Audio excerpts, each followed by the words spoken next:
Welcome to the Full Time Sports Network. This is the Football Lounge with me, Rebel, Colum, and a Monday Juma.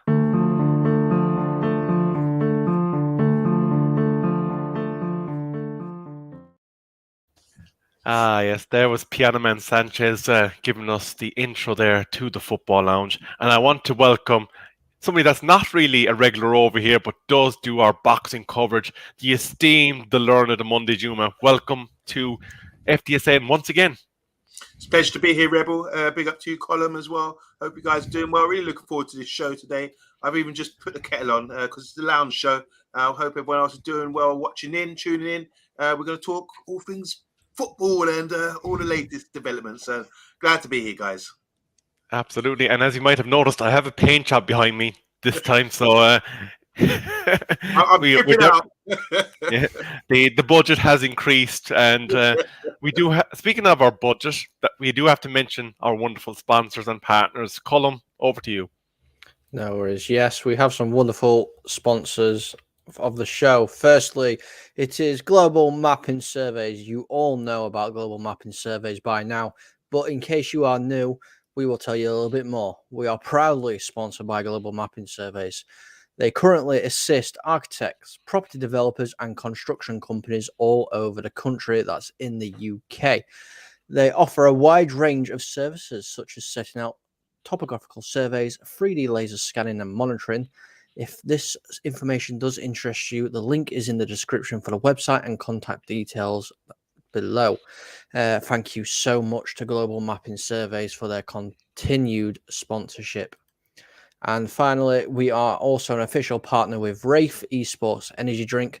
Now, I go on and on and on about this. Rafe is a powdered energy formula which is mixed with water, so it's a much healthier alternative to the generic cans you can buy in your local shops or supermarkets. It's clean zero sugar, antioxidant rich formula. It's designed to give the edge that you need in any kind of competitive gaming or sport that you may do. Use the code FTSN22 for a 10% discount or scan that QR code at the bottom of the screen. Thank you to Rafe. I'm sorry, Colum, did you say rate? Yes, I did say Rafe. Product placement is in this video. I love it. Oh, yes. But, gentlemen, let's get down to business because I know you're a busy man, Mr. Monday, and there's a lot more coming up for you this evening, which we will get you to tell the viewers about at the end of the show. But this is going to be around top four, the league title charge, and of course, the fortunes of a couple of other teams that haven't really performed up to scratch this season. But let's have a brief look at the runners and riders in top four at the moment, Colum. So at the moment, Arsenal top of the pile. That keeps a certain Bobby and Silver One happy, so it does. Manchester City, a couple of points behind them, followed by Newcastle on goal difference over us, but we have the game in hand. But before we get into who we think will be lifting the Premier League trophy at the end of the season, let's have a quick look there at Tottenham Hotspur, Liverpool, and Chelsea. And I'm going to start with you on Monday. They haven't really got off the ground this season, have they? Most certainly not. I mean, looking at the table, Liverpool and Chelsea, 9th and 10th. Can you believe that? This is almost the same Liverpool squad that's been getting 90-point seasons. Which is magnificent. This is like unheralded, isn't it? And now they're sort of sinking a little bit into the mud. We know about Chelsea. Obviously, they've had a few rocky seasons with their owner leaving. And there was a ban as well, a transfer ban they had under Lampard, which has really sort of stifled them. So I can understand now with a new manager coming in and an influx of players. They've just bought Modric, the Ukrainian guy as well, and some others, striker from Germany as well. They're in the mix for really Europa League places. I imagine they really got to give the manager time and wait till next season, quite possibly, to sort things out. As regards to Liverpool, this is a bit of a shock. Obviously, I can go into detail what I'm seeing, what's going wrong on the pitch. Just to summarise very quickly what I've seen. Issues defending. they're not the same team they used to be. They've kept the same formula. They want to press high, but they can't afford to do that. The midfield's not dynamic enough. They're not picking up enough. The high line, the forward line with Mane leading the press is not dynamic enough. They've lost an edge in that respect. They've got players like Thiago, great on the ball, but when they were successful, they had 3 workhorses in there, in Gigi, Henderson, and Milner as well, and I forget there's someone else, Fabinho as well. They've sort of lost their edge there. And if you look at the Trent as well, he seems to be getting exposed a lot. They can't play the high line anymore. They're getting detailed now with data how to play against them. And as we saw at the weekend at Brighton, all the goals were opened up where Trent, for example, wasn't pressing hard enough. They weren't closing down fast enough. Matic was having to come across the cover for Trent. Suddenly there's a massive hole in the middle and they're getting exploited. So they really need to sort that out. But I do think, judging by heat map thing, I do think they still got the ability to come back into the contention. It looks like them and Tottenham are going to be fighting it out. And I think Liverpool, I wouldn't write them off just yet because they've got so much firepower. Nunes starts clicking. They start sorting their issues out tactically. I think they can get back into it. And the manager's been given a vote of confidence as well. So if out of Tottenham, even though they're like 5-6 points ahead, I think Liverpool got the best opportunity with firepower, with the experience they have. They've got players there with experience. They just need to put it in. They had to do the same a couple of years ago during the COVID break, where they had to come back, where they had injuries, major injuries again. They had to come back into it, and they got top 4 eventually. I think they're going to push on and maybe threaten top 4. It's going to be really tough for them. But out of the 3 clubs you just mentioned, I think Liverpool got the best chance. Colm, now we have Monday has spoken there at length about Liverpool, and some would argue that the extent of their injury list is a big part of why they are where they are. Now, amongst the fan base, a lot of them are citing the fact that the Liverpool board are blind to the fact that central midfield has just aged as a unit, and because they haven't got the platform in midfield, they aren't able to utilise their wing backs and their forwards to the degree that they were in the past. What do you make of this assessment? I mean, it's quite a honest assessment, if I'm going to be honest with you. I mean, you look at the midfield, Jordan Henderson, Milner, you know, those 2 players that are getting on. Fabinho's getting on as well. You know, these are players that, yes, still have it in the legs, but they've been doing it for how many seasons now? Eventually it's going to catch up. And I think that is what's happening. They've been ran into the ground that much that it has finally caught up with them. I mean, if I'm going away from the centre of midfield, I said at the beginning of the season as well that Mane was a big difference maker. Liverpool haven't been the same since Mane's gone. And I still stand by that. You know, Mane changed Liverpool. And you can see how much of effect he had on the team when he was playing for him. And now that he doesn't, it seems like it's crumbled apart a little bit. They've got some amazing players, you know. I know I take a lot of shots at Nunes by calling him Andy Carroll and all that kind of stuff, but he is a fantastic player. If you actually watch him, he's very intelligent, he's very quick, he's strong, he's good in air. And obviously they've bought Gakpo as well. You know, he's another talented young player. So I don't think we can write Liverpool off. The injuries, I mean, yeah, you can blame injuries. Every team can blame injuries, but you can't put it all down to injuries. I mean, you know, just take Arsenal, for example. They're missing their number 1 striker, you know, their top man up top, and they're still managing to get results. So you can't blame it entirely down on injuries. Very interesting point, Colm. Now, I'm just going to pull up the Liverpool squad just briefly. The last day, obviously, they lost to Brighton 3-0. Now, that's obviously something that's obviously going to be of surprise to Graham Potter, who departed for Chelsea and is looking up at the table at them currently. But on the missing list that day, Arthur was missing, Diaz was missing, Diego Jota was missing, Bobby Firmino was missing, Darwin Núñez was missing, and Virgil van Dijk. Like, obviously, Virgil van Dijk is an integral part of their defence. But look at the 4 forwards that are missing there. Like, that is a fairly significant dip off from your attacking Arsenal. Would you not think, Monday? Yeah, it is a lot to lose out on. But if you look at the starting lineup, I still think it's enough to beat Brighton. So I don't think it's about that. I think what's off is the, like Colin was saying about the midfielders being a bit rusty, not closing down quick enough. You got players like Elliott, got Thiago. They're not doing enough physically what makes Klopp's system work. You know, technically they're very good players, but they don't do enough on the other side of the game, closing down. And these are going into minute details. And obviously the defense as well is looking a bit shaky. And we've seen, like you saying, Brighton just run through them. We've done the same to them, Manchester United this year. We're able to exploit them and run through them. And previously, this was impossible. But I do think, like you name Jota, you name Diaz, you name all these players there. They got a beautiful strike force, and I think there's goals there. Goals will win games. There's enough for them to get back into it. But I think when you look at Tottenham, clean sheet at home. Not clean sheet. They couldn't score at home the other day against Arsenal when it's really mattered, and they're struggling to sort of click at the moment, too deep, struggling to get out, you know, that sort of thing. But so this is why I repeat and reiterate as well that Liverpool have got the firepower to really blow up, and I think we saw early in the season, did they win by record result against Bournemouth? This just shows they can just turn it up at levels. Just wait for them to click. They're on the down at the moment. They've got a great fan base, and they will get back into it, I'm sure. Someone's going to feel the wrath of Klopp and Liverpool. He's got a good reputation. Like I say, you don't get 90-point seasons with a similar squad without having something about you. And we're seeing it right now. Just to add, with Man City as well, these systems, the Liverpool system, the Man City system, has been functioning at a high level, 90-point level. Now, it takes time because they're so good.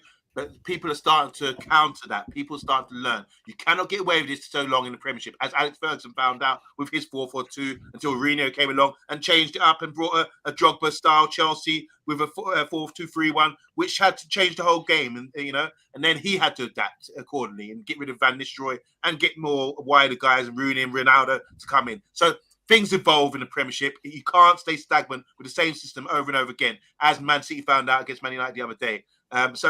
I think it's a great league. It's just an endorsement here. These conversations, an endorsement about how good the league is and how you have to keep transitioning. And Liverpool is slightly going through a transition right now, and they dropped off this much. Man City going through transitions. They're bringing in more young players now. They sold Jesus and Raheem Sterling, and they've dropped off just a dip off a little bit. And you can see someone else has jumped in and took the opportunity. So this is a magnificent league. Absolutely. Now, I'm going to set our eyes a bit further up the table now, and we'll start talking about those runners and riders for top four. We'll save the conversation as to who might potentially pose the biggest threat for a title challenge. But looking at it, some of the forums that are currently around the various football fan bases, they would say that Newcastle United currently represent the biggest chance to overhaul them to get into top four, because they feel that their squad, once they go beyond that amazing starting 11 that they have, thins out a lot quicker than the rest of the other top four incumbents at the moment. Now, whether that is a fair assessment, I'll be asking you shortly. But obviously we know there's a couple of big teams sitting there, and one of them is bound to go on a run to kind of come back into the reckoning at the very least. But do you see any of Brighton, Fulham and Brentford possibly trying to put a spanner in the works to one of those big teams coming up and grabbing a spot? Because a lot has to go wrong for a lot of teams for them to get back into the reckoning at this point, bar maybe Spurs, who are not too far off at this stage. I'm out of all the teams there, obviously barring your Liverpool, Chelsea, Tottenham, I think Brighton are probably the more likely to break into the top four, if any. But I don't really see it happening, you know. Fulham's squad isn't big enough. It hasn't got enough talent. Well, not talent, because they are obviously talented players. That's why they're playing in the best league in the world. But to try and match up with the likes of, you know, the Liverpools, Tottenhams, Chelsea's, United's, Newcastle's, and etc., etc., it's not quite there. So I wouldn't say they do. They're on a fantastic run of form. All credit to them. Same can be said with Fulham and Brentford. But when it comes down to man-to-man talent, I think, you know, your bigger clubs are obviously have got the better ones. So they're going to be the ones that are going to be breaking into it. Do I see? I mean, it's really hard to look at that table and decide, you know, who's going to make it, who's not. If I'm going to be honest, I don't think Spurs will be in the top four. I think they've got problems throughout the whole of their club going off. As Amundi said, you know, the likes of Liverpool, they'll resurge as soon as they get some players back and everything. They'll kick on.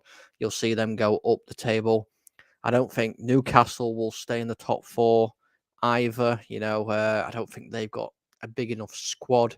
Like you said, they've got some fantastic starters, but when you look past that, it's very, very shallow. I know they're looking at trying to do some business in January to bolster that. And then, I think you can obviously see it's going to be Arsenal, Manchester United. I would put Manchester United in there, Manchester City, and then it's going to either be Liverpool or Chelsea, but I'll probably swing towards Liverpool. Very fine assessment, Colin. Same question to you on Monday. Who represents the main protagonists to the incumbents? Okay, so look, when we look at it, big up to everyone watching, by the way. Make sure you like and subscribe. We're looking at the league table here, and we're like, 19, 20 games gone, 18 games to go. So we're almost just over halfway. Look at this, it's magnificent. Look at the point difference. You got Chelsea, 28 points, and in 5th, you got Spurs, 5 points above them, and so many teams in the mix there. I just want to take my hat off to Brighton, Fulham, and Brentford. Magnificent. As we've seen in recent years with Leicester, West Ham, they've been thereabouts, but they haven't quite made it. It's because of squad depth. It's because of wage bill. I think if you look at a league table of wage bills, that's just why you'll usually see the big size at the top. And eventually, I think that's always going to end up that way. The only team now who's upsetting the apple cart is Newcastle United. But if you look at them, they've only conceded 11 goals all season. Take your hat off to this team, guys.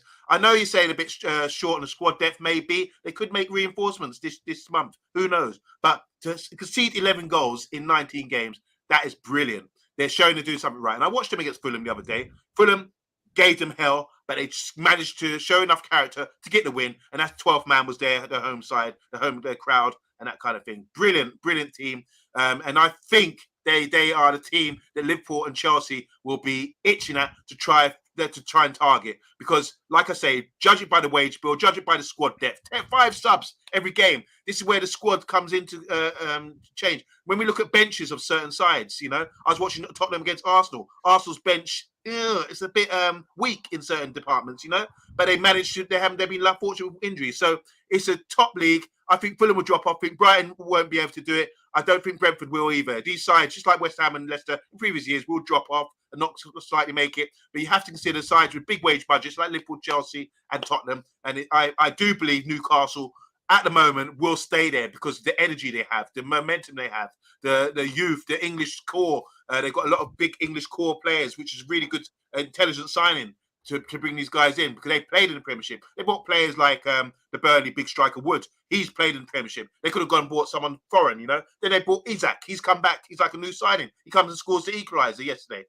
So I like the philosophy of Newcastle. I think it would be great for football if they do get that top 4, just as long as Man United sneak in there too, who I think Man United are on the up as well. So when we're talking about top 4, I think Newcastle are the team that the big teams are sweating about, as in Chelsea and Liverpool. That's who they should be aiming for, and hopefully they mess up. But with that defensive record, there's a lot of draws there. 8 draws, mind you. They could have been turned into wins. Imagine that, and we'll look where they would be if those were wins. One thing about Newcastle traditionally, even going back to Bobby Robson when he was managed them in the early 2000s and they don't travel well.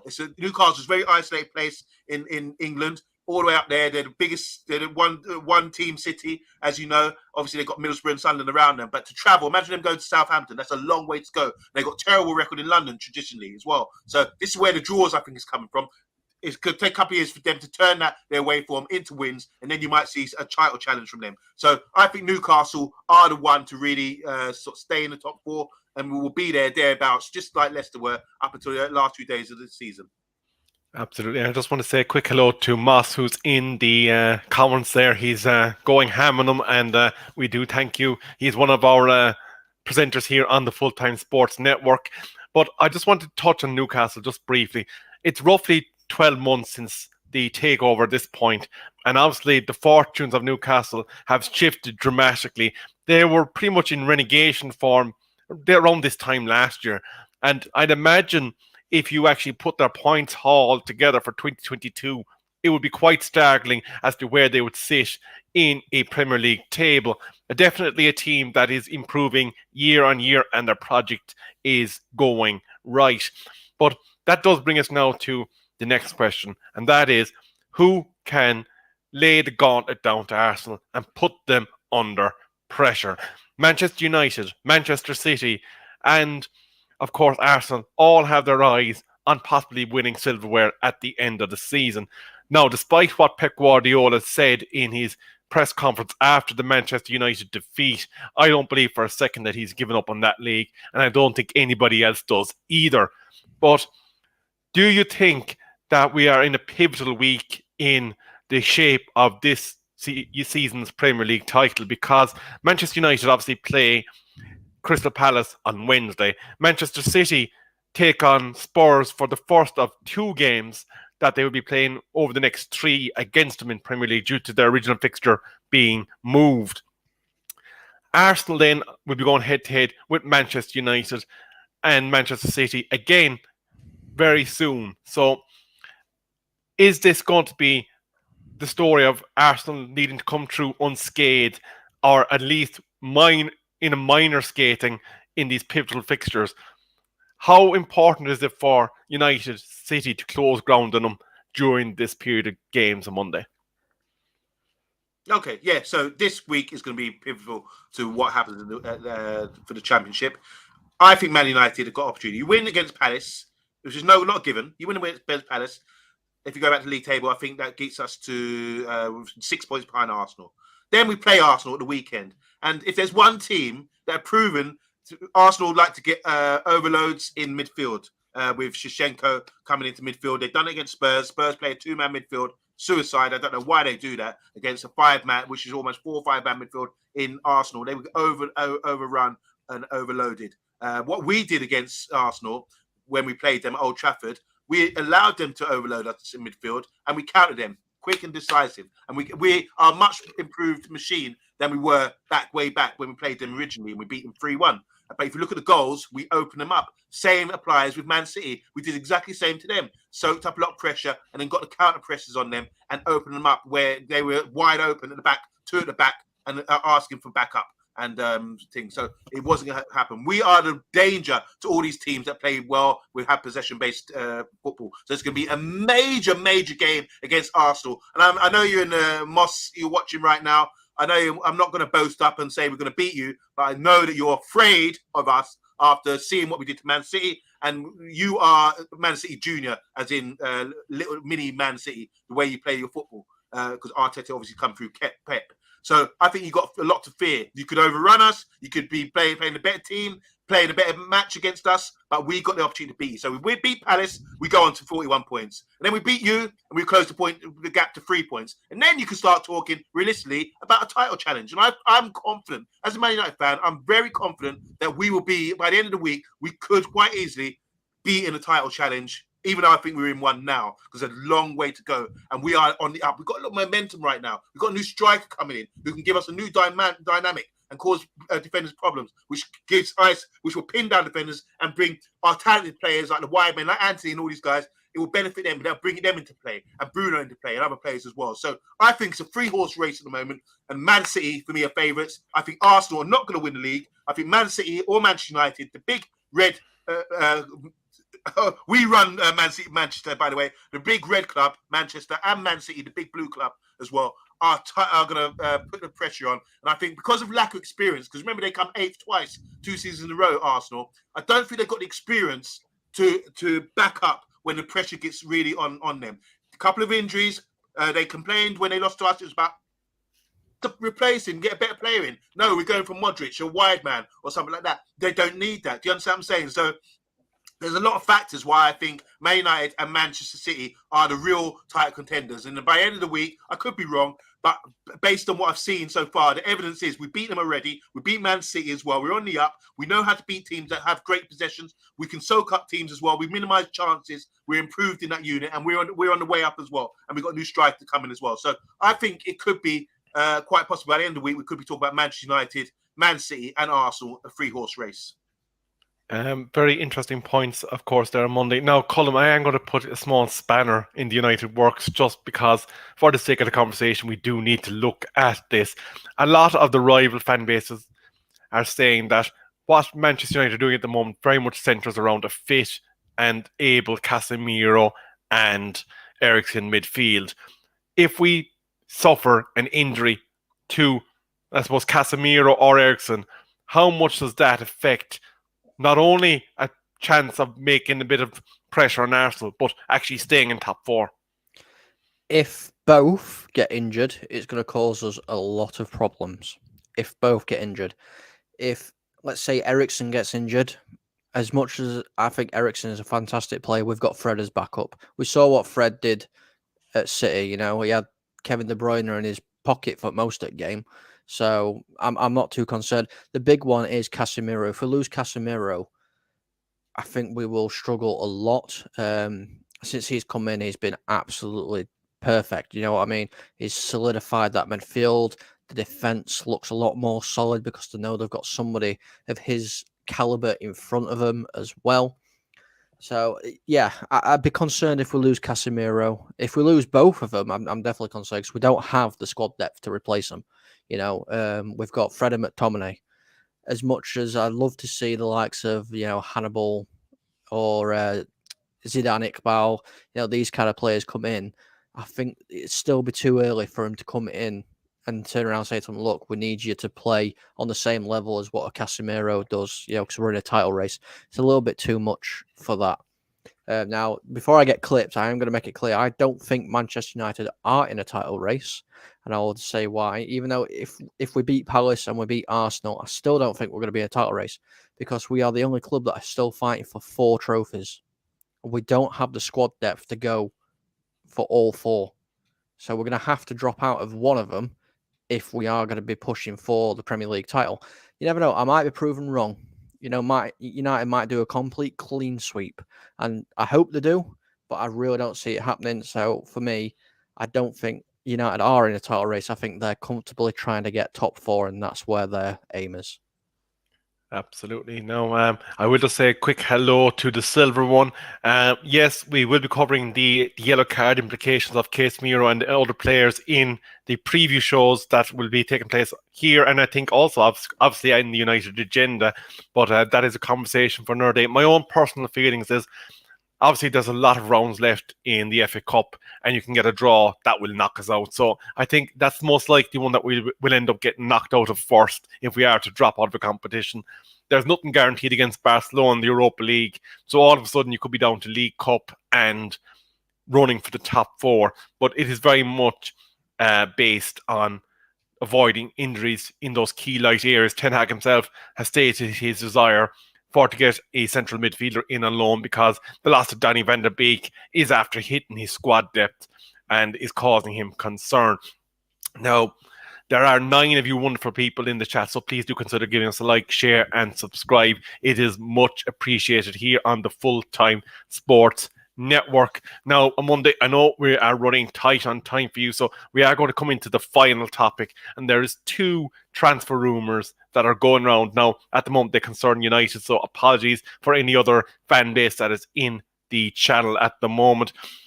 The first one is that Anthony Elanga is being sought after for loan by a number of clubs. But the one that looks like it could be most beneficial to Elanga and ultimately Manchester United is moving to Dortmund for the remainder of the season, because they do have a pedigree in developing these players. But the interesting part of this is Mr. Marco Reus, who's very much an established Dortmund player, is out of contract at the end of the season. And there is talk of a loan exchange. Now, this is fueled by the rumours following the sighting of his agent at Old Trafford in the last game.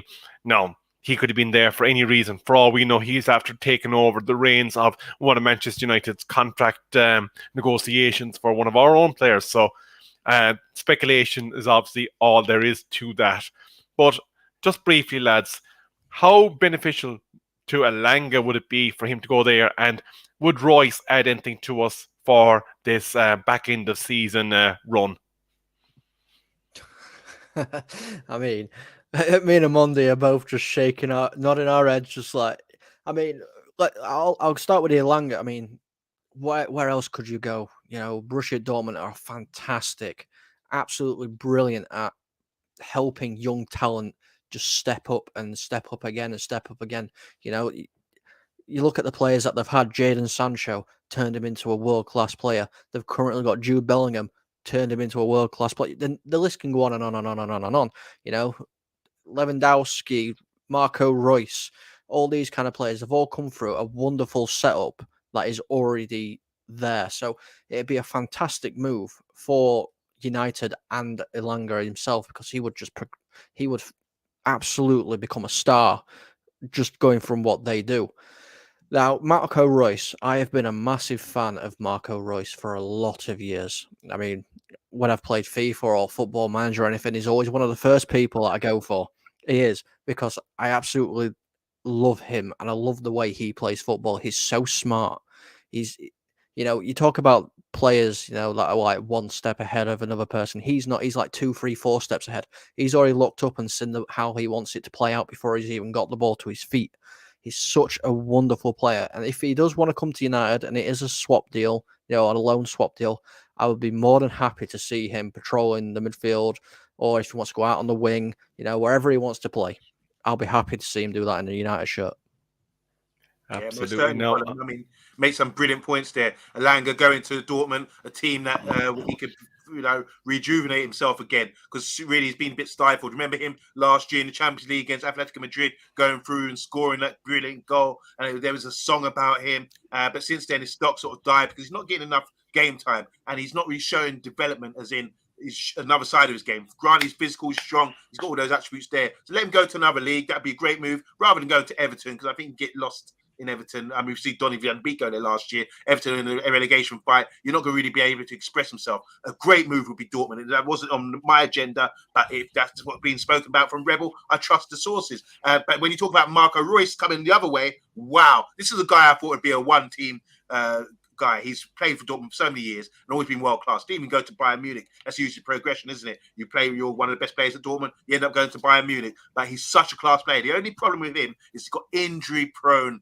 written on his forehead. This is why people don't touch him with a barge pole. But when you look at the talent there, he worked so well with Jadon Sancho. He's worked with so well with every young player coming through. Haaland as well. The guy from Chelsea, the USA winger as well. He's come through and he talks highly about Reus as well. Reus is as you said, Colin, Reus is such a talented, gifted, intelligent, high IQ baller. And I would say, if he wasn't for injuries, he would be a world-class player.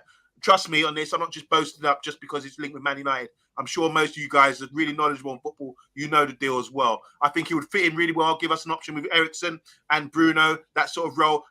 As Colin was saying, he can play wide as well, but he's just got that technical ability, football awareness that fits the ideals of our manager, Ten Hag. Ten Hag obviously got Germany and Holland are connected. He's obviously been at Bayern Munich. He knows the league really well, and he scouted these guys. Like he was saying, he scouted Wakehorse for a long time. He's got him. He knows. He's got his notes. He knows everything about these players, and for him to suggest, or him being at the stadium, or to be the rumor about it, it gets us really excited. As you saw, all of us with skin and teeth right now. We couldn't hide our excitement. So Marco Reus would be a great short-term addition to the club. Might get injured, but it also would bring something that we haven't got, which is the Eriksen factor, where he's got that intelligence. You see the way Eriksen, you talked about earlier about Casemiro or Eriksen getting injured. Eriksen gets injured, we are mess. Look at how we were playing 1-2s and triangles against City the other day. It's all because Eriksen. He's brought that to our game. Reus can do the same, a similar thing, granted a little bit higher up or a little bit wider, but he can also bring that play to us where we can be intelligent and keep the ball and break in those situations. So I'm an endorser of him, not from FIFA, not from Championship Manager, and all this kind of thing. Maybe he's got 20s and all these stats like he did, but as a player, I've seen him for a long time now. I've always enjoyed him. Makes me dribble how intelligent he is. So Sancho, give him a call and see what's going on. Absolutely. Now, we're going to touch on the last topic very quickly because I know we're running out of time rapidly. And one thing, though, that is striking me of interest that has just come across the Twitterverse is that Manchester United apparently, in a post-takeover situation, mainly the summer transfer targets, are massively in the running for Declan Rice. So whether that transpires to be something that happens in the summer, we will wait and see. But I do want to touch on the last topic, and this is going to be a very quick one because Newcastle United have been linked with a move for Scott McTominay. Scott McTominay hasn't seen as much football at Manchester United this season as he would in previous seasons. But given the fact that Newcastle United are pushing for top four, it would seem absolutely ludicrous for us to sell any player to Newcastle United at the moment, barring them paying us way over the odds and us being able to get someone in with that money. This is a bit of a nonsense transfer rumour, is it, at this point, lads? Just your brief thoughts on it.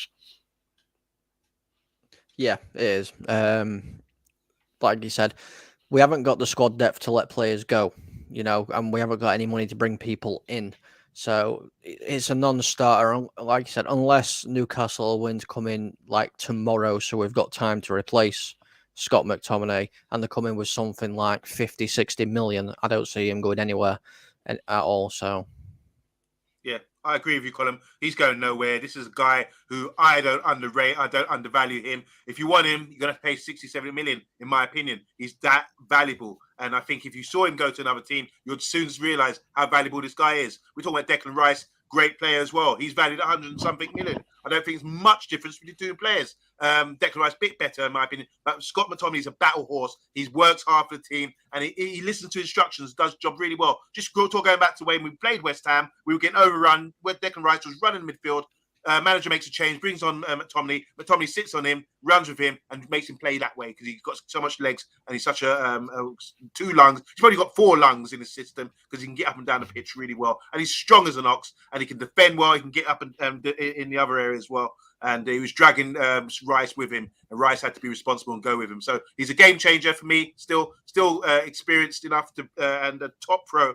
And I think we need to keep him. Just talking about a couple of guys in the comments. Chris here is asking about Memphis Depay. Apparently, he wants to leave Barcelona. All these top sides should be looking at him. He's a class player. I don't think Man United are. And there's other players as well. I think Arsenal need midfielder. I think Chelsea are going to buy anyone they can buy. That's marquee. That's what they do. Mm-hmm. Liverpool need a midfielder as well. Newcastle could add in addition to their squad. So, yeah, it's a lot. It's still 2 weeks to go in the transfer market. And if you want to know what goes on the transfer market, go and see Rebel, because trust me, since I just tap into his brain every morning, say, Rebel, what's the news? Rebel knows what's going down on the grapevine, so check him out and check out the channel as well. That's where it's happening. Well, just before you carry on, Rebel, just to reply to Moss about the Memphis Depay, Man United or Arsenal, it is neither. It looks like he's going to be heading to Atletico Madrid. Yeah, I was just going to say that myself, but I do want to thank our sponsors once more, GMS, and of course our partners, Rates Energy. If you are interested in energy drinks, FTSN 22 on Rates website will get you a 10% discount. I want to thank Monday and Colum for giving us their insight into all things Manchester United and top 4. But Monday, just briefly, plug. Why are you going after this show? I'm going to the Man United Agenda. That's my channel. But we're all one big happy family here, one big community, and we support each other. This is what we've got to do, regardless of rivalries between different fan bases. And really good, intelligent comments there from different fan bases as well. Chris and Tony and Peeny Ween. I'm butchering your name. But we've got Andy Tate on. He's hosting the show tonight, and we'll be talking about the weekend game. We're talking about the top 4 race as well. So come and tune in with us, guys, and see what you think from the horse's mouth from Andy Tate, who's a Don Gargan. But don't forget, guys, please put your alarm bell on and make sure you check out the Sports Network, because this is a great channel which is on the up. Trust me. And don't sleep on these guys, man. The work they put in, it's a top channel, top graphics, top information. And I would love to be part of this channel with the boys, because I love these boys and they're going really far. So make sure you tell your friends about Full-Time Sports Network. It's where to be, where it's happening, and not just that. It's about a variety of sports: American football, boxing, athletics, football, everything, snooker. We talk sports all day long, and just tune in, subscribe, and look out for us. Thank you very much, Amondi, and the very best of luck with your second show tonight. I just want to thank everyone that was in the comments. I would have loved to have gone through more of them, but unfortunately, we are out of time tonight. So from me, from Amondi, and from Colum, thank you and enjoy the rest of your Monday night. Night.